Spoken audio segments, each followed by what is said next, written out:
friends, when I want a quick, easy, cheap dinner, one of my go-tos are smoked sausages. There are so many different ways of preparing these, and I just wanted to share with you 3 of my favorite ways. The first smoked sausage meal I'm going to be making is a jambalaya, and it may be more fair or more accurate to call it jambalaya inspired. Probably not a very authentic jambalaya, but it does taste good. These are most of the ingredients that are gonna go in this dish. I went back and forth about whether I wanted to make it in my rice cooker or as a one-pan meal on the stove. The benefit of the rice cooker is that it's fastest and easiest. The benefit of the pan on the stove is that I can fit more in the pan and I can saute my veggies. Both are good options, hence why I was undecided, but I think I ultimately decided that I'm gonna make it in the pan on the stove. I figure more people probably have a pan on the stove than a rice cooker, although I'm a champion of the rice cooker. If you don't have one, you should totally consider one. To start off, I'm gonna get a couple spoonfuls of some kind of fat, that's probably a lot, heating up in my pan here. The main consideration in choosing a pan, besides being big enough, is that you want one with a lid. While that fat heats up, I'm gonna dice up this onion real quick. Probably put a little bit more fat in that pan than I needed to, but it's gonna work out in the end. It's gonna be a decent sized pan of food, so it'll be able to hold up that amount of grease without the food seeming greasy. All right, the fat actually doesn't look nearly as extreme once it's not a big goopy glob. It's not fully hot yet, but it doesn't hurt to get those onions in there now. Also have a couple ribs of celery here, and I'm just gonna cut them about yay big. You could certainly cut them a little bigger if you want it. This is just what is speaking to me tonight. Right, and then my celery gets added to the pan as well. And I'll get this bell pepper cut up next. Bell peppers were on sale this week for 50 cents each, and a lot of times when this grocery store puts their bell peppers on sale for that price, they end up only selling the smallest, saddest looking bell peppers. And I don't know about for y'all, but for me, them taking a third of the price off doesn't feel like a good deal when the peppers are half the size. But this week they were surprisingly nice. And then the peppers get added as well. By the way, I tend to use animal fat to saute this stuff because I have a bunch of it, and you know, it's essentially free fat to cook with, but you could use a vegetable or seed oil or whatever other type of fat you prefer to saute stuff in. The type of fat doesn't really matter that much as long as it's good for cooking veggies in like this. I also have what I'm pretty sure is a serrano pepper from my garden. It is the first week of November, and we still have not had our first frost, so I just keep letting my peppers in the garden do their thing, and they keep giving me peppers. And I did take the seeds and veins out of it.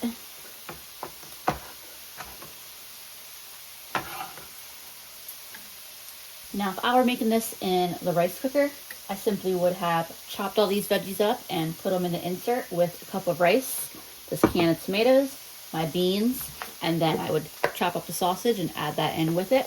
Add some seasonings, a couple tablespoons of butter or fat because it wouldn't have had this added to it, obviously, since I wasn't sauteing them.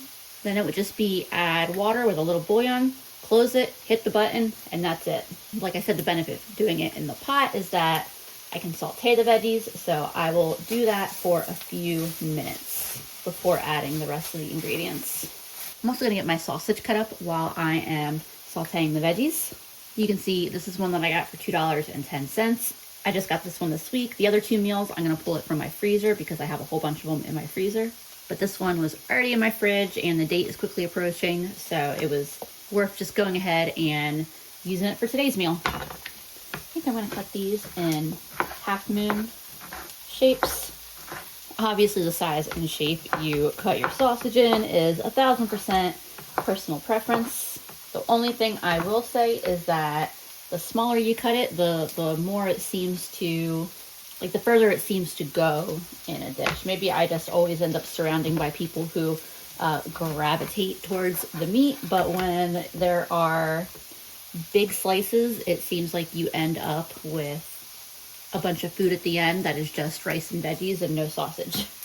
Whereas the smaller you cut it up, the more likely that that last bowl of food is probably still gonna have sausage in it.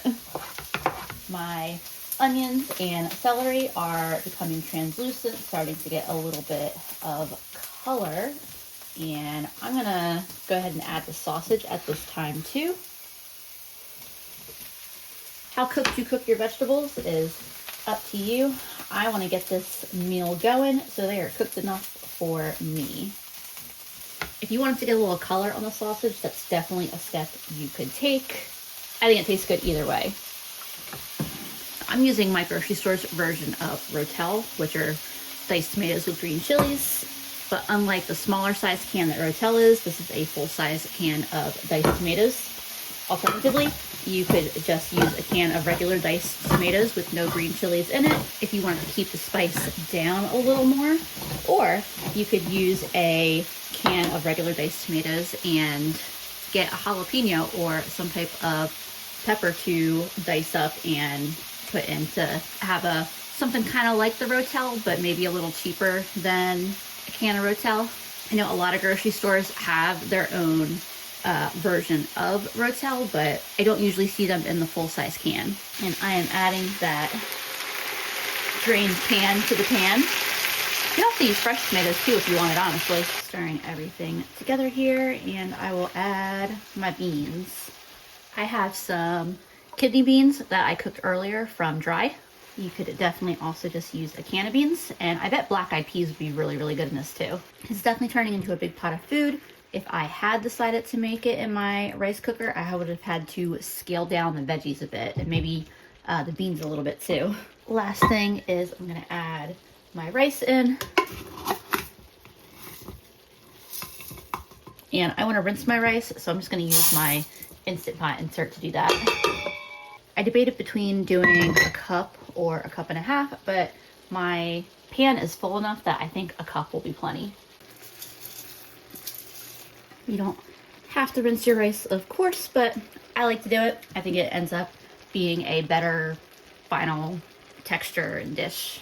In a rice cooker, I cook much closer to a 1-to-1 ratio of rice and water, but when I cook it on the stovetop, I do a 2-to-1 ratio water to rice. So I'm doing 1 cup of rice, I'll do 2 cups of water.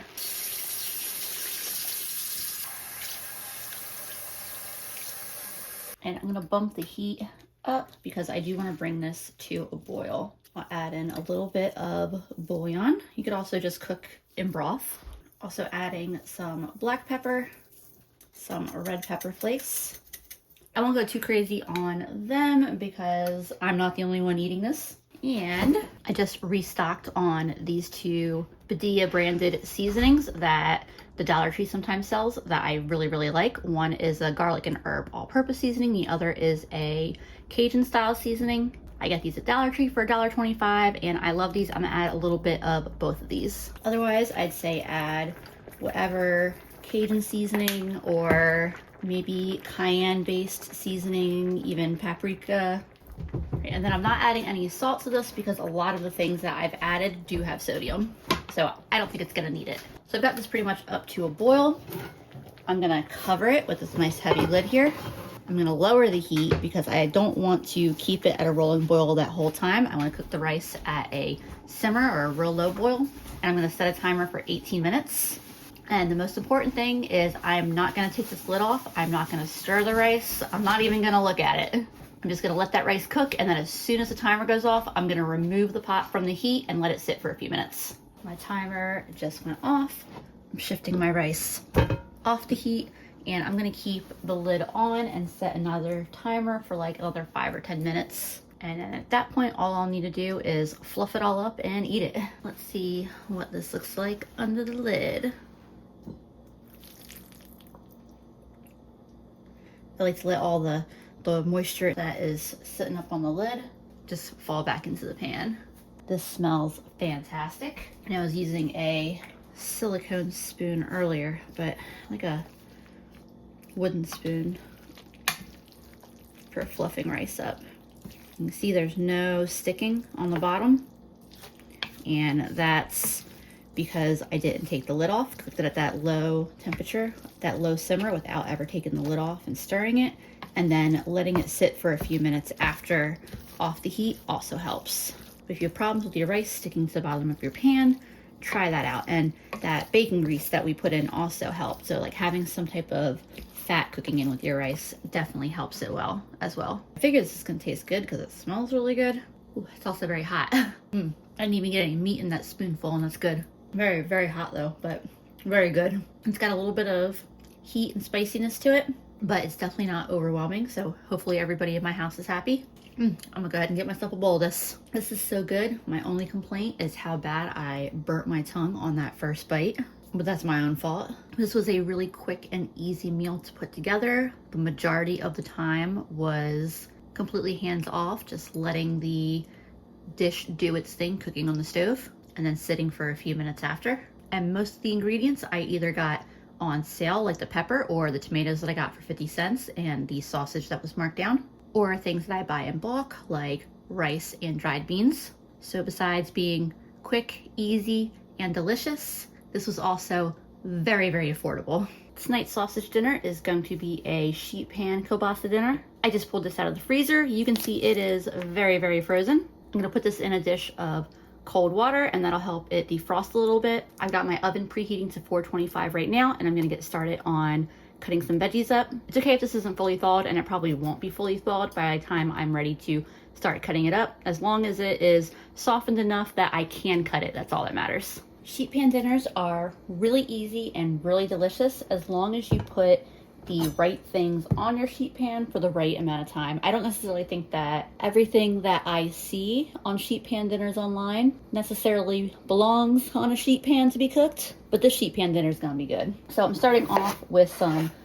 regular potatoes. These are russet potatoes and sweet potatoes.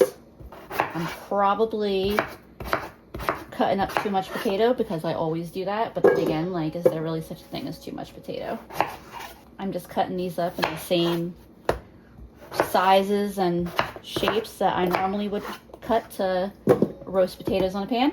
And all my cut pieces are just going in a bowl. I'm gonna hold off on this potato. I've got a good amount of potatoes there, so I'll just let this one dry and I'll use it in my next meal. I'm gonna season these potatoes separately from my sweet potato. First I'll get some oil in there, and then I'll season with some salt, some pepper,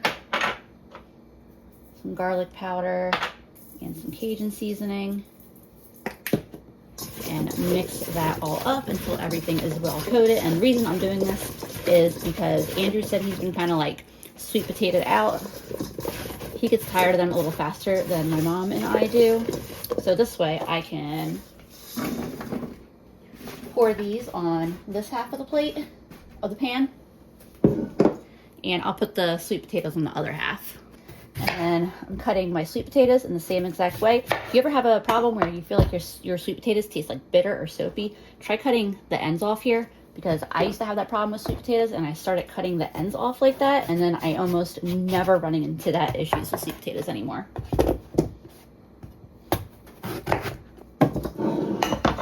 And then I'm gonna do the same thing, a little bit of oil, and then I'll do some salt, some pepper, and I'm not gonna bother adding any of the Cajun seasoning. I'm just gonna use the little bit that's left residually in my bowl here. Usually I season my sweet potatoes just a little bit more simply than the regular potatoes. All right, they're well covered, so I'll put them on the pan on this side.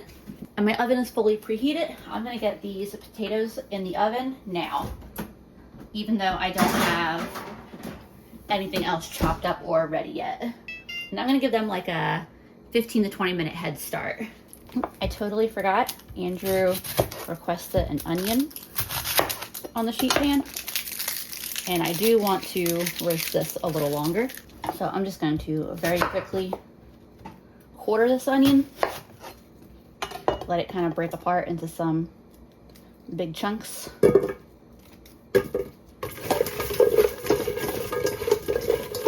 got enough residual oil and spices in here that I don't feel like I need to add any more for this little bit of onion. And I'll pull that tray back out real quick.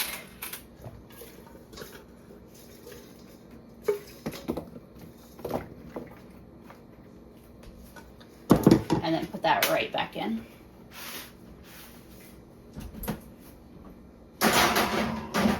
So I really wanted to do broccoli, but I stopped at 2 different grocery stores today and neither of them had broccoli. So I grabbed some asparagus instead. I don't know what's going on with broccoli, but it's not something that I usually can't find at the grocery store. But this asparagus was on sale, so that'll still be great.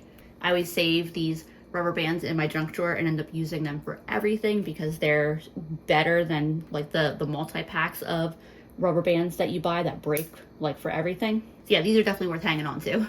And I'm gonna get this asparagus rinsed off real quick. And for the asparagus, I'm just cutting these ends off. You can see it kind of turns the white and it's pretty tough. So you just want to cut these woody bits off the end because they're just super fibrous and they're not very enjoyable to eat. And then the rest of this asparagus, I'm just going to chop it in like inch and a half long pieces. I'm probably going to be overfilling my pan, but we'll deal with that when we get there. So I have this other green pepper I have that I'm going to toss in. Same thing, I'm just going to cut it into nice chunky pieces. These are going to get prepped to go on the sheet pan the same way. Some oil, pepper, a little bit of salt, and I'm gonna do a little garlic on these. And then these are ready to go on once those potatoes have just a few more minutes to cook. My sausage has not been soaking for that long, but I can tell that it is definitely plenty thawed enough to slice it. Let's see, I think I thought about doing just big rounds of it, but I think I still want to do like, chunky half moons. Until it's ever so slightly frozen in the middle, but it's still plenty easy enough to cut. I tossed my cut up kielbasa into the bowl, but I didn't bother, coating it in oil and seasonings. It really doesn't need that. My potatoes are just about to come out. They've been cooking for 18 minutes. My onions for about 15.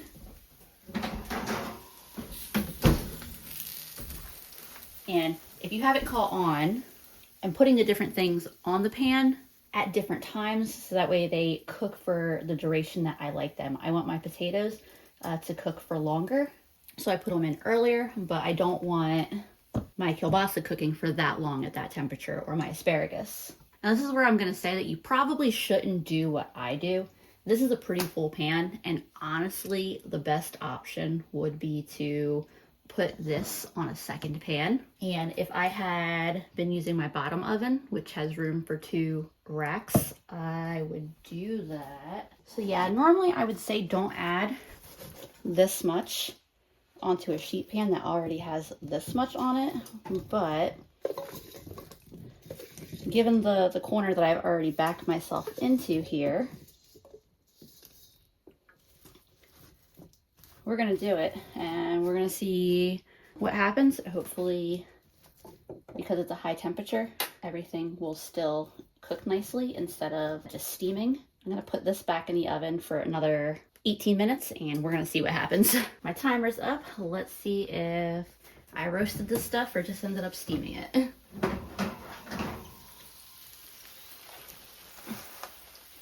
The meat definitely looks nice.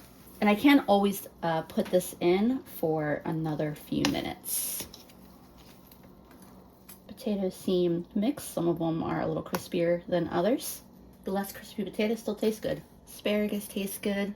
So I think I am gonna put this in for just like 5 more minutes. But you can tell with how cooked the meat is. That's why I don't like to put it in for as long as it takes the potatoes to cook. It has been another 5 minutes and I think I am going to call it good regardless of whether or not things are crispy. I'm hungry They still taste good. And everything actually looks pretty good. So moral of the story, if you want everything to be super crispy, don't crowd the pan. That was a risk that I knew I was taking. But I'm not really upset because everything still tastes so good. I'm gonna be honest, the only thing I'm really like kind of sad about because I want it was broccoli.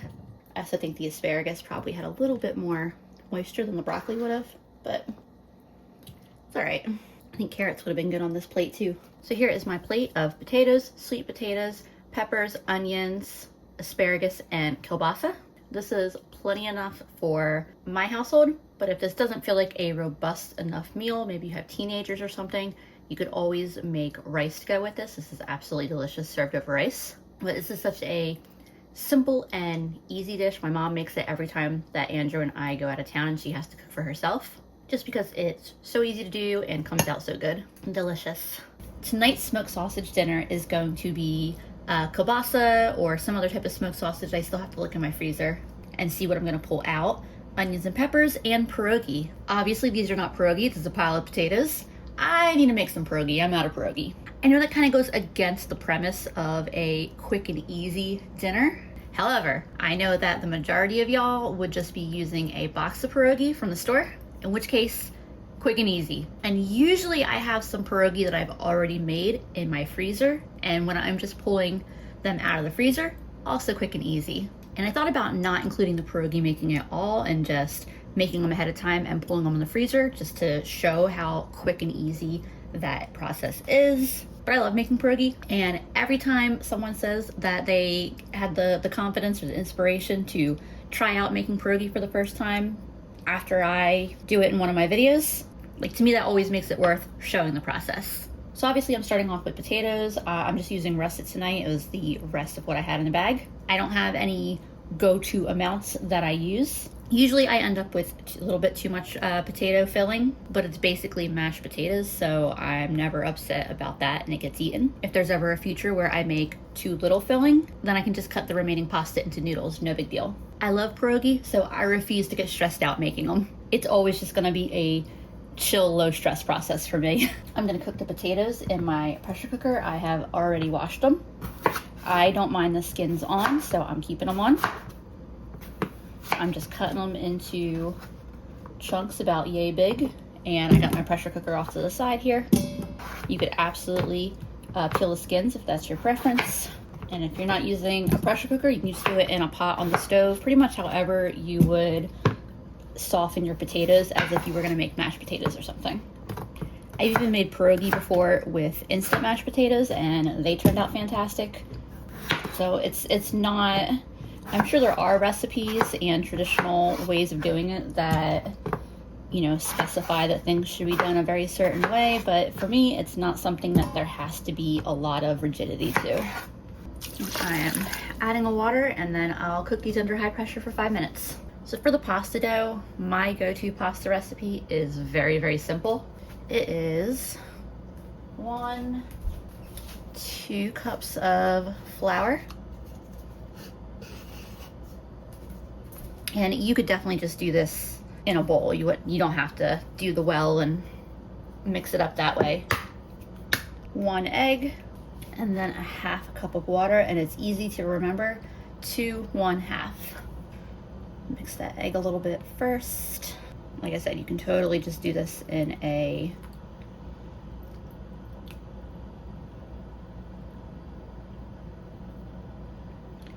bowl. Half the time I do it in a bowl, half the time I do it on the counter. Just whatever I'm in the mood for any particular night. It's kind of how most of my cooking goes. It really just whatever I'm in the mood for. There's all my water added.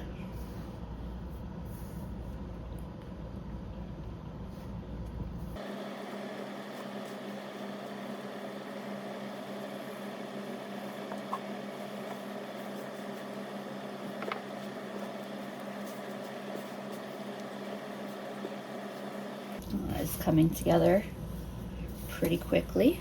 You do need to knead pasta dough, but not very long, and it's not a very difficult dough to form. Like, it's a very easy to knead dough. There's a good bit of flour still on the mat, but it should pick that up as I continue to knead it here. I'm gonna keep kneading this for like 5 to 8 minutes. Somewhere in there is probably the magic time. Right, it's just a few minutes later. I put on a 5-minute video and that just finished. My Instant Pot also just finished. I'm about to release the pressure on that, but I'm happy with my dough. You can see it's a nice smooth ball. It's super soft. I'm gonna let this rest for probably like 15 or 20 minutes. I'll make the filling and I'll prep the veggies for the rest of dinner while I'm waiting for this. It's not like a bread dough where it needs to rise or anything like that, but resting the dough for a little bit will make it way easier to roll out. And I'm gonna cover it while it's resting so that way it doesn't start to dry out. To make the filling, I'm gonna toss in some butter, some salt, some pepper, and I'm gonna use this Padilla garlic and herb Tuscan seasoning. Any seasonings that you would normally use for mashed potatoes are great. You don't have to overthink it. Before I add in any cheese or milk, I'm gonna start mashing these a little. Get a little milk in there, although I don't want these to be too thin. I want it to be on the thicker side. By the way, when I was talking about, I know that there are technically more traditional ways to make pierogi. Sour cream in the pasta dough that was what I was thinking of, especially. But I tend to just use the same pasta recipe for most of the pastas I do. I'm using a Wisconsin extra sharp cheddar, but you can use pretty much any kind of cheese. Obviously they're gonna have different flavors, but that's a good thing. I'm gonna get a little more cheese in here and a little more splash of milk. I just had a taste of this. I am very happy with it. I'm gonna go retrieve my sausage from my freezer and I'll cut up my onions and peppers real quick. Here's the kielbasa sausage that I pulled out of my freezer for tonight. Just like last night, I'm going to pop it in a dish of cold water and it should be ready to slice in, hopefully by the time I'm cutting my onions and peppers. As far as the onions and peppers, I'm not doing anything fancy. I got this smaller onion and then a bigger one, and I'm just cutting them into strips and setting them into a bowl until I'm ready to start cooking. And then for the peppers, I'm doing more or less the same thing, cutting them into smallish strips. Right, and there is my dough after it has time to rest. I just covered it with a bowl to keep it from drying out. And I like to divide my dough into 4 portions and just work with 1 portion at a time. Get some flour on my rolling pin and spread around on the mat. Of course, I'm wearing a black t-shirt and already I have quite a bit of flour on me. I'm jealous of people who have big kitchen islands to do this kind of thing on. I'm like knocking into things here as I roll it. It's a little bit thinner on this side. I'm not trying to get it like crazy thin, but I do want to get 5 or 6 pierogi out of this. All right, good enough. Let me get out my fancy pierogi cutting tool. My state-of-the-art, super fancy pierogi cutting tool. Don't think I picked a very good starting point for cutting out these circles here. I think I could have gotten 5 on here, but I did not quite start in the right spot here.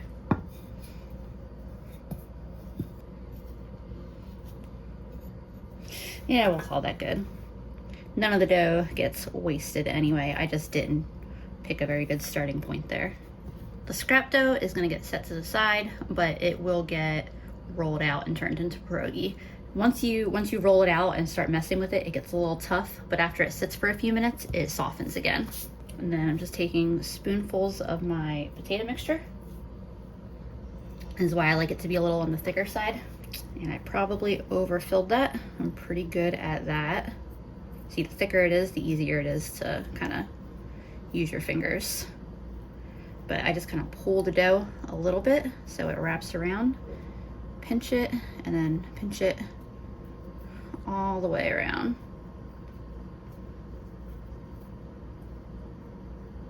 And then I kind of just use my thumbs to get that classic dough shape. But yeah, that's a pretty beautiful pierogi in my book. I'll do one more here on camera. Just pull it a little bit. You want to try not to get the potato caught in between the dough, because you may not get a good seal then, and if the seal isn't good, you have the risk of losing your filling once these are boiling. And then there's another one. So I'm gonna go ahead and get these filled real quick, and I'll be right back with y'all. See, when I said I was going for 5 or 6 each time I rolled out, that's what I was going for. And there's all my finished pierogi. I think I counted 33 of them. As I expected, I did have a little bit of extra filling left, but that will for sure be eaten, possibly as I'm cooking. I plan to cook about half of these and freeze the other half. So next time I make this meal, it will be very quick because I will just pull these out of the freezer. So I've got a couple things going on here. I'm heating up some oil in a pan to start cooking my veggies, and I'm heating up some water to cook the pierogi. Here are my cut up onions and peppers.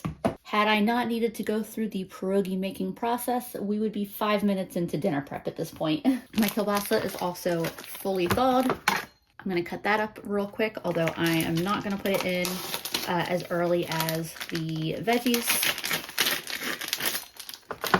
because I just wanna cook the veggies a little longer. This one is obviously a slightly lower quality one than the ones I've had the last couple nights, but that's okay. It was still gonna taste good.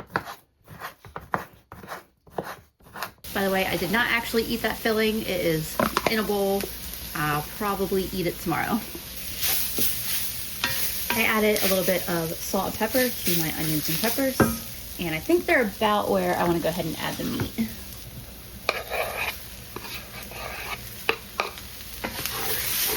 And my water is almost ready for me to start dropping my pierogi in.